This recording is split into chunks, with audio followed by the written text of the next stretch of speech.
विनंती करते की उपस्थितांना संबोधित करावे. जोरदार टाळ्यांनी आपण स्वागत करणार आहोत.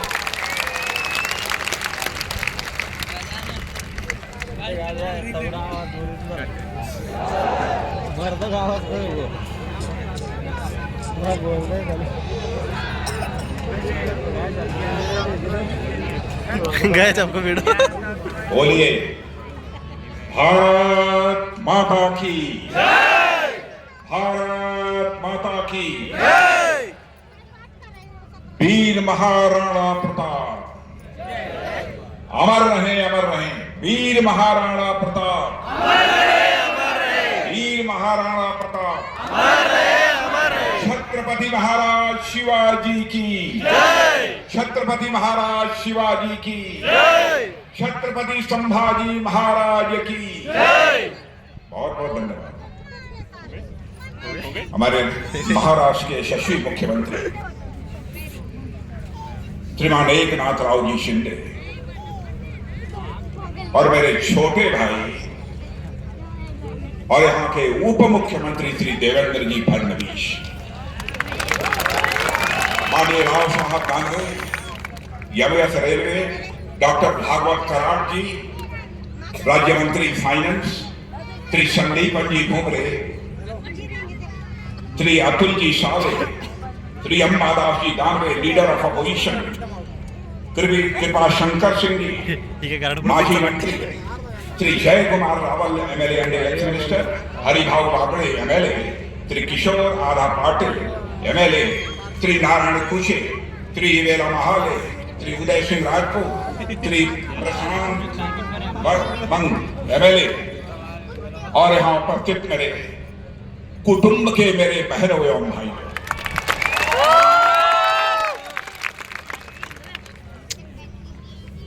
मुझे यह कहा गया था कि महाराणा प्रताप के सम्मान में एक बहुत बड़ी सभा का आयोजन किया जाएगा और इसलिए मुझे आमंत्रित किया गया. बहनों भाइयों, मुझे यह कल्पना नहीं थी कि इस प्रकार का दृश्य मुझे अपनी आंखों के सामने देखने को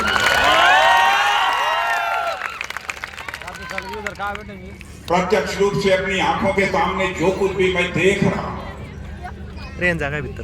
मैं कह सकता हूं कि यह सभा नहीं है, यह समुंदर है. यह समुंदर है मेरे भाई. महाराष्ट्र में आपकी इतनी बड़ी ताकत है, इसके मुझे कल्पना तक नहीं थी. छत्रपति संभाजी इस नगर में आने के बाद मैंने यह फैसला किया कि सबसे पहले मैं जाऊंगा और संभाजी की प्रतिमा पर मैं माल्यार्पण कर हृदय से अपने सम्मान की मैं अभिव्यक्ति करूंगा. मैं महाराष्ट्र के मुख्यमंत्री श्रीमान एकनाथ जी शिंदे, उप मुख्यमंत्री देवेंद्र जी फडणवीस, दोनों को बधाई देना चाहता हूं. बधाई ही नहीं बल्कि आभार व्यक्त करना चाहता हूं. औरंगाबाद का नाम बदलकर आपने छत्रपति संभाजी नगर कर दिया है. मैं आपकी सरकार को भी इसके लिए मैं बधाई देना चाहता हूं. यह क्रांतिकारी कदम आपकी सरकार के द्वारा उठाया गया. बहनों भाइयों, मैंने फैसला किया था कि यदि मैं जा रहा हूं और छत्रपति संभाजी नगर में जा रहा हूं, पहले उनकी प्रतिमा पर माल्यार्पण करूंगा. आप सबको मालूम है कि भारत में हिंदवी साम्राज्य की स्थापना करने वाले जननायक छत्रपति शिवाजी महाराज ने शौर्य और पराक्रम की जिस परंपरा का निर्माण किया था, उसे संभाजी महाराज ने बखूबी निभाया है. बाद में यही परंपरा मराठा साम्राज्य के उदय के रूप में मजबूत हुई है और मुझे इस बात की बेहद खुशी है मेरे बहनों भाइयों कि अब औरंगाबाद शहर का नाम संभाजी महाराज के नाम पर कर दिया गया है. और आज जिस महाराणा प्रताप का स्मरण करने के लिए, उनके प्रति अपना सम्मान व्यक्त करने के लिए, उन्हें श्रद्धांजलि अर्पित करने के लिए आप सब यहाँ एकत्रित हैं, वह महाराणा प्रताप भारतीय इतिहास के कैसे महानायक हैं जिन्होंने अपनी मातृभूमि के मान, सम्मान और स्वाभिमान की रक्षा करने के लिए अपना सर्वस्व न्यौछावर कर दिया था. मेरे बहनों भाइयों, मान सम्मान स्वाभिमान मनुष्य के हृदय की सबसे बलवती भावना होती है। बहादुर आदमी, स्वाभिमानी आदमी अपने जीवन में हर चीज से समझौता कर सकता है, लेकिन स्वाभिमानी यदि इंसान है तो कभी अपने स्वाभिमान से कभी समझौता नहीं कर सकता, भले ही सिर ही क्यों न कटा दे। भारत में, इस दुनिया में यदि हमें मिसाल देखनी हो तो राणा प्रताप के जीवन इतिहास के पन्नों को पलट कर देखा जा सकता है। यही राष्ट्रीय स्वाभिमान की भावना थी, चाहे वह चंद्रशेखर आजाद रहे हों, सरदार भगत सिंह रहे हों, खुदीराम बोस रहे हों, अशफाकुल्लाह खां रहे हों, राणा प्रताप की तरह ही बहनों भाइयों। चंद्रशेखर आजाद इलाहाबाद के कंपनी गार्डन में जब अंग्रेजों के द्वारा उनके ऊपर गोलियां चलाई जा रही थी और गोलियों का जवाब जब अपनी गोली से दे रहे थे, तब उनके रिवॉल्वर में जब अंतिम गोली शेष बची, उन्हें चिंता सताने लगी कि कहीं अंग्रेजियों की रिवॉल्वर की नापाक गोली हमारे सीने में प्रवेश कर हमारे जिस्म को नापाक न कर दे। तो स्वाभिमानी चंद्रशेखर आजाद ने अपने ही रिवॉल्वर की गोली अपने सीने में दाग लेने का काम किया था, तब जाकर यह भारत आजाद हुआ। यह प्रेरणा महाराणा प्रताप जैसे मनीषियों के द्वारा प्राप्त हुई थी। बहनों भाई, मैं यहां पर एक और शख्स का उल्लेख करना चाहता हूं, अशफाकुल्लाह खां। 21 साल की जवानी थी, मां कहती थी बेटा शादी कर ले, बहू ला, बूढ़ी हो गई हूं, बहू मेरी देखभाल करेगी, मेरी परवरिश करेगी। लेकिन अशफाकुल्लाह राष्ट्रीय स्वाभिमान का धनी भारत माता के पैरों में पड़ी दास्ता गुलामी की बेड़ियों की काटने की तड़पन, जब बराबर मां कहती थी बेटा तुम शादी कर ले, बहू ला, मैं बूढ़ी हो गई हूं, मेरी परवरिश करेगी, मेरी देखभाल करेगी। लेकिन अशफाकुल्लाह के दिल में तो आजादी हासिल करने की दीवानगी थी। मुस्कुराकर मां के आग्रह को टाल देता था। लेकिन अंग्रेजों की हत्या करने के मामले में जब फांसी की सजा हुई, फांसी के तख्त पर ले जाया गया, तो मजिस्ट्रेट ने पूछा, बोलो अशफाकुल्लाह तुम्हारी अंतिम मुराद क्या है? बहादुर राष्ट्रीय स्वाभिमान का धनी अशफाकुल्लाह ने कहा, ऐ मजिस्ट्रेट, जाकर मेरी मां को मेरा यहां संदेश पहुंचा दे कि तुम्हारा बेटा अशफाकुल्लाह आज फांसी के तख्त पर खड़े होकर अपनी शादी रचाने जा रहा है, अपनी निकाह करने जा रहा है, तुम्हारी मुराद पूरी करने जा रहा है। बहनों भाइयों, यह होती है राष्ट्रीय स्वाभिमान की भावना, जो कि इस देश को महाराणा प्रताप जैसे लोगों ने दी है, और उसी रास्ते पर चलकर लोगों ने अपने प्राण न्यौछावर करके भारत माता के पैरों में पड़ी गुलामी की बेड़ियों को काटा है।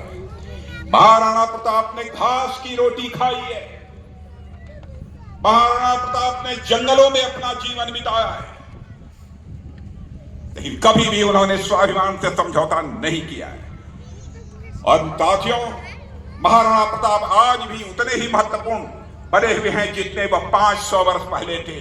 और मैं कहना चाहता हूं, आज भी 500 वर्ष पहले जितने महत्वपूर्ण महात्मा महाराणा प्रताप से आज भी हैं, और 500 और 1000 वर्ष बाद भी महाराणा प्रताप हमारे लिए इतने ही महत्वपूर्ण रहेंगे। हम अपने चारों तरफ देखेंगे तो पाएंगे कि इस दुनिया में कब क्या हो जाए कोई नहीं जानता। सारी प्राकृतिक और मानव के द्वारा बनाई गई हर चीज अस्थायी होती है, हर चीज को एक न एक दिन खत्म हो जाना है।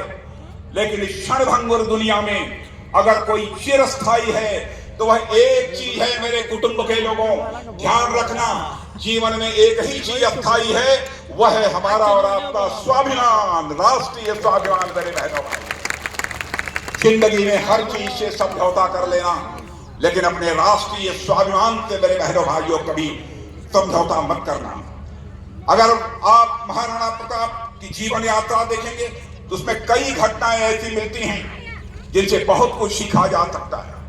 महाराणा प्रताप जब मेवाड़ की गद्दी पर बैठे, अकबर की तरफ से उनको न जाने कितने प्रलोभन दिए गए कि आप दरबार में हाजिरी लगाइए, अकबर को बादशाह कहिए, और मुगलिया सल्तनत के झंडे के नीचे मेवाड़ पर शासन करिए। बहनों भाइयों, आप जानते हैं कि कैसे महाराणा प्रताप ने उस समय बिल्कुल इस ऑफर को, इस मांग को उन्होंने ठुकरा दिया और उन रजवाड़ों ने अकबर को अपना बादशाह मान लिया था और अकबर का हुक्म मानते हुए वो लोग प्रशासन भी चलाते थे। कई ऐसे रजवाड़े हमारे देश में थे, लेकिन प्रताप यानी महाराणा प्रताप सिंह जी किस मिट्टी से बने हुए थे।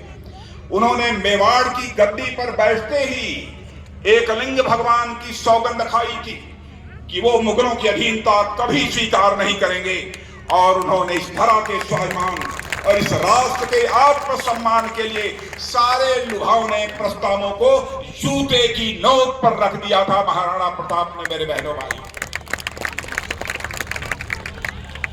उन्होंने मेवाड़ राजवंश के उस ध्येय वाक्य को चरितार्थ किया जिसमें यह कहा गया है कि जो दृढ़ राखे धर्म को, मैं आपको भी कहना चाहता हूं मेरे कुटुंब के लोगों, जो दृढ़ राखे धर्म को तिहि राखे करता, यानी जो अपने धर्म पर दृढ़ रखता है उसकी भगवान भी मदद करता है, परमात्मा भी मदद करता है।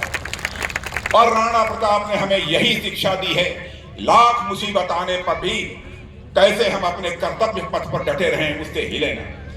हमें अक्सर यह बात सुनने को मिलती है, कुछ लोगों द्वारा ऐसे स्वर उठाए जाते हैं कि महाराणा प्रताप ने जो बलिदान दिया उसका आखिर लाभ क्या हुआ। वह जीवन भर जूझते रहे, क्या मिला उनको। यह सवाल पूछने वाले लोगों तक को मैं कहना चाहता हूं कि प्रताप के उस बलिदान के बावजूद भी मुगलिया सल्तनत कायम रही। लोग यह कहते हैं कि प्रताप को इससे मिला क्या, और प्रताप के इस बलिदान ने मेरे बहनों भाइयों उनके जीवन को भी बड़ा संघर्षपूर्ण बना दिया था। ऐसा प्रश्न करने वाले लोग वे होते हैं जो हर चीज को लाभ और हानि के तराजू पर तौलते हैं। इस चीज से परे उनका दिमाग ही नहीं जाता है, वो हर चीज को लाभ और हानि के आधार पर देखते हैं। साथियों, प्रताप के पास विकल्प था। प्रताप को जो संधि प्रस्ताव भेजे जा रहे थे वह इस बात के प्रमाण है। यदि महाराणा प्रताप चाहते तो विलासी और वैभवशाली वह जीवन जी सकते थे, लेकिन प्रताप जानते थे कि यदि वह झुक गए तो हिंदुस्तान से भारत की धर्म पताका हमेशा के लिए झुक जाएगी। इसलिए उन्होंने एक विलासी लेकिन गुलामी भरे जीवन के स्थान पर एक संघर्षपूर्ण और स्वतंत्र जीवन जीना चुना था। बहनों भाइयों, ऐसे थे हमारे महाराणा प्रताप, और उनके इस निर्णय ने मेवाड़ के आक्रांताओं के लिए अभेद्य बना दिया था इस मेवाड़ को। उनके इस निर्णय ने जनता को यह संदेश दिया है मेरे बहनों भाइयों कि यदि अपना अस्तित्व बचाए रखना है तो धर्म की डोर पकड़े रहना, कर्तव्य से किसी भी सूरत में विचलित न होना। यदि आप उस दौर में महाराणा प्रताप के समर्पण को ठीक समझ लें तो आप उस दौर में मुगल काल न कहकर, मैं ध्यान से सुनिएगा, मैं फिर से आपको बताना चाहता हूं, यदि आप उस दौर में महाराणा प्रताप के समर्पण को ठीक से समझ लें तो आप उस दौर को मुगल काल न कहकर महाराणा काल कहेंगे। मेरे बहनों भाइयों, महाराणा काल कहा जाए। अपनी मातृभूमि के प्रति ऐसा समर्पण, अपने धर्म के प्रति ऐसी अगाध श्रद्धा बिरले ही देखने को मिलती। और आज आप देख सकते हैं कि मेवाड़ में आज भी महाराणा प्रताप की पीढ़ी के प्रतिनिधि हैं, जबकि आक्रांताओं की पीढ़ियों का कोई नामो निशान नहीं है। हमें किसी स्थान पर इस पूरे भारत में नहीं मिलता है। प्रताप के उस निर्णय ने प्रताप के प्रताप को हमेशा हमेशा के लिए अमर कर दिया है। मेरे बहनों भाई, ऐसे अनेक उदाहरण हमको इतिहास में देखने को मिलते हैं जहां हम फौरी तौर पर जीत नहीं दिखाई देती है, लेकिन वह हार एक बड़ी विजय के लिए नींव तैयार कर देती है। कहने वाले यह भी कहते हैं कि क्या आवश्यकता थी भगत सिंह को क्रांतिकारी बनने की। भगत सिंह चाहते तो आरामदायक जीवन जी सकते थे, वे चाहते तो कोई नृप हो ये हमें क्या हानि जैसे भाव के साथ भी जी सकते थे। यानी सत्ता किसी की भी हो, हमें फर्क क्या पड़ता है। लेकिन उन्होंने ऐसा नहीं किया। उन्होंने मातृभूमि को स्वतंत्र कराने के लिए अंग्रेजों के विरोध का ही रास्ता उन्होंने चुना बहनों भाई। और इस रास्ते पर भगत सिंह ने देश के लोगों में आजादी के प्रति जो अलख जगाई, उससे आप अच्छी तरह परिचित हैं। ऐसा ही एक उदाहरण कुछ समय पहले आई महाराणा नामक एक पुस्तक में भी हमें देखने को मिलता है। इसमें एक लेखक, एक राइटर लिखते हैं, एक बार ऐसी अफवाह उड़ा दी गई कि महाराणा प्रताप ने अकबर के सामने समर्पण कर दिया है। यह अफवाह अपने आप में इतनी बड़ी बात थी कि उस समय के बीकानेर के राजा ने महाराणा प्रताप को यह लिखकर पूछा कि हे प्रताप, क्या सच में आपने आत्मसमर्पण कर दिया है? क्या सच में सूर्य पूरब के बजाय पश्चिम से उठ चुका है? साथियों, उस पर महाराणा प्रताप ने बीकानेर के राजा को पत्र लिखकर जवाब दिया था कि भगवान एकलिंग जी की कृपा से जब तक प्रताप के शरीर में प्राण है, तब तक प्रताप की तलवार यवनों की गर्दन पर रहेगी। इसलिए आप निश्चिंत रहिए, सूर्य भी पूर्व से ही उदय हो रहा है और आगे ही यह सूर्य बराबर पूरब से ही उदय होगा। यह महाराणा प्रताप ने कहा। साथियों, मुझे लगता है इस प्रकार की घटनाओं का प्रभाव न केवल उस कालखंड पर बल्कि उसके बाद की पीढ़ियों पर भी बहुत व्यापक रूप से पड़ता है। किसी युद्ध का फौरी परिणाम तो 1-2 दिन में भी आ सकता है, लेकिन उस परिणाम का असर सैकड़ों सालों तक चलता है। कुछ युद्ध केवल आज के लिए नहीं बल्कि आने वाली पीढ़ियों के लिए लड़े जाते हैं। उसी प्रकार महाराणा प्रताप का जो स्वतंत्र रहने का निर्णय था, उसे लाभ हानि के तराजू पर मेरे बहनों भाइयों नहीं तोला जाता, बल्कि इसे उस रूप में देखना चाहिए कि उस निर्णय का देश की जनता के ऊपर क्या प्रभाव पड़ा। मेरे कहने का आशय यह है कि राजा का जैसा आचरण होता है, प्रजा भी वैसे ही आचरण का अनुसरण करती है, फॉलो करती है। इसलिए महाराणा प्रताप ने अपने आचरण से, अपने निर्णयों से अपनी जनता को मार्ग दिखाया है, जिस पर हम आज भी चलने का प्रयास कर रहे हैं। आप सोच कर देखिए, हम एक राष्ट्र के रूप में कितने भाग्यशाली हैं। हम ऐसे महापुरुषों का मार्गदर्शन हमें प्राप्त हुआ है, जिनके चरित्र और आचरण के सामने एक बार को तो देवता भी नतमस्तक हो जाते हैं। मेरे बहनों भाइयों, ऐसे चरित्र, ऐसे बहादुर हमारे देश में पैदा हुए हैं। आज हम जिस जिले में एकत्र हुए हैं, इस डिस्ट्रिक्ट का नाम छत्रपति संभाजी नगर है। छत्रपति संभाजी ऐसे ही एक महान व्यक्तित्व थे, जिन्होंने अपने आचरण का एक ऐसा उदाहरण पेश किया जो सदियों तक दोहराई जाएगी। औरंगजेब द्वारा छत्रपति संभाजी को न जाने कितने यातनाएं दी गई, उनको न जाने कितने कष्ट दिए गए, लेकिन एक कष्ट वीर योद्धा संभाजी के राष्ट्र प्रेम, धर्म प्रेम का बाल बांका भी नहीं कर पाए थे। मध्यकाल का ही मैं एक उदाहरण देना चाहता हूँ। ऐसे बहुत सारे उदाहरण मित्रों, कुछ बहुत विस्तार में आपके सामने मैं नहीं जाना चाहता। बस यही कहना चाहता हूँ कि हम बचपन से सुनते आ रहे हैं कि कुछ बात है कि हस्ती मिटती नहीं हमारी, सदियों रहा है दुश्मन दौरे जहां हमारा। आखिर कौन सा कारण है कि न जाने कितनी सभ्यताएं मिट गई, लेकिन हमारा अस्तित्व आज तक भी उसी तरह टिका हुआ है। न जाने कितने आक्रांताओं ने हम पर आक्रमण किए, लेकिन आज भी हमारा ध्वज लहरा रहा है। केसरिया ध्वज आज अपनी आंखों के सामने मैं देख रहा हूं। बहनों भाइयों, लगता है कि उस समय भी युद्ध के मैदान में ऐसा ही केसरिया ध्वज लहरा रहा। आज यह जो हमारी हस्ती अभी तक बची हुई है और यह जो हमारी सभ्यता अभी तक फल फूल रही है, इसका सिर्फ एक ही कारण है, हमारी इस मातृभूमि ने ऐसे ऐसे लाल पैदा किए हैं जिन्होंने मातृभूमि को हर सुख सुविधा से ऊपर रखा है और अपने शौर्य और पराक्रम से अपनी मातृभूमि, अपनी संस्कृति की बराबर उन्होंने रक्षा की है। हम वह मूल्य मैं आपसे मैं कहना चाहता हूँ, हमारी संस्कृति, हमारी भारतीयता ये बची है तो ऐसे महापुरुषों के कारण ही बची है। महाराणा प्रताप जैसे महापुरुषों के कारण, छत्रपति महाराज शिवाजी जैसे महापुरुषों के कारण, संभाजी महाराज जैसे महापुरुषों के कारण।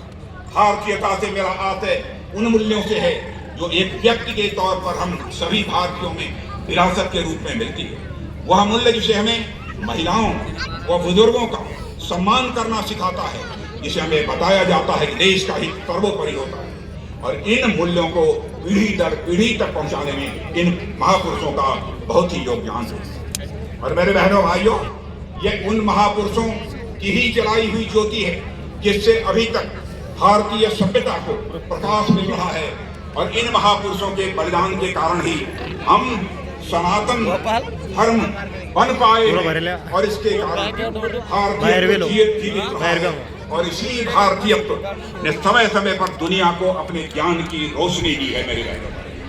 इसलिए मैं आज आपसे कहना चाहता हूं कि महाराणा प्रताप की जीवन गाथा के पन्नों को पलट कर देखिए, ऐसे छत्रपति महाराज शिवाजी के जीवन के इतिहास के पन्नों को पलट कर देखिए, छत्रपति संभाजी महाराज के जीवन को पन्नों पलट कर देखिए। बहनों भाइयों, मनुष्य के जिंदगी में स्वाभिमान से बड़ी चीज कोई नहीं होती। हल्दी घाटी में कैसा करिश्मा किया था महाराणा प्रताप ने, मैं बहुत विस्तार में नहीं जाना चाहता हूं, लेकिन मैं कहना चाहता हूं आज भी चाहे हल्दी घाटी हो, चाहे हमारी गलवान घाटी हो, बहनों भाइयों, भारत का मस्तक न झुका है न कभी झुकने पाएगा। आपको विश्वास दिलाता हूं, भारत का मस्तक न झुका है न कभी झुकने पाएगा। और मैं कहना चाहता हूं, जो कुछ भी हमारे पड़ोसी देश के साथ हुआ था गलवान घाटी में, उससे आप अच्छी तरह परिचित हैं, पड़ोसी देश चीन। लेकिन हमने तो डंके की चोट पर कह दिया था, हमारे प्रधानमंत्री मोदी जी ने भी कहा था कि राजनाथ सिंह जी आप बोलो, डंके की चोट पर कोई फर्क नहीं पड़ता, कि हम किसी को छेड़ेंगे नहीं, यदि हमें कोई छेड़ेगा तो हम उसे छोड़ेंगे भी नहीं। यही प्रेरणा तो हमें महाराणा प्रताप के द्वारा प्राप्त हुई। यही प्रेरणा तो महाराणा प्रताप का जीवन इतिहास हमको देता है मेरे बहनों भाई। इतना ही नहीं, मैं बताना चाहता हूं, जो कुछ भी है हमारे प्रधानमंत्री का भी सीना बहनों भाइयों 56 इंच का है।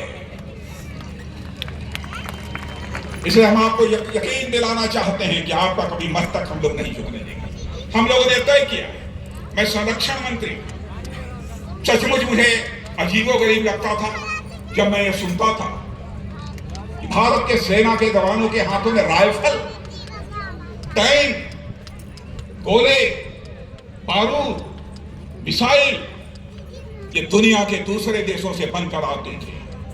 कैसा स्वाभिमान था। हमारे प्रधानमंत्री ने फैसला किया कि अब चाहे टैंक होंगे, बम होगा, गोले होंगे, टैंक होगा, मिसाइल होगी, अब हम दुनिया के दूसरे देशों से नहीं बनाएंगे, बल्कि हमारे भारत की धरती पर बनेगा, भारतवासियों के हाथों से बनेगा। बहनों भाई, भारत को हम आत्मनिर्भर बनाने का हम संकल्प ले चुके हैं। भारत आत्मनिर्भर बनेगा। 2014 के पहले दुनिया के देशों को हम केवल 900 करोड़ रुपए का एक्सपोर्ट करते थे। आज आप जैसे अपने कुटुंब के स्वाभिमानी लोगों के सामने आज ये बतलाने आया हूं मेरे बहनों भाइयों, 2014 में जहां 900 करोड़ रुपए के हथियारों का एक्सपोर्ट करते थे, आज हम 16,000 करोड़ से अधिक रुपए का एक्सपोर्ट दुनिया के दूसरे देशों को कर रहे हैं। अंतरराष्ट्रीय जगत में भारत का कद ऊंचा हुआ है। यह बात मैं नहीं कर रहा हूं, इंटरनेशनल मॉनेटरी फंड के लोग भी कहते हैं, वर्ल्ड बैंक के लोग भी ये कहते हैं। भारत का मस्तक सारी दुनिया में ऊंचा हुआ है, भारत का कद बढ़ा है। पहले भी मैं विदेशों में जाता रहा हूं,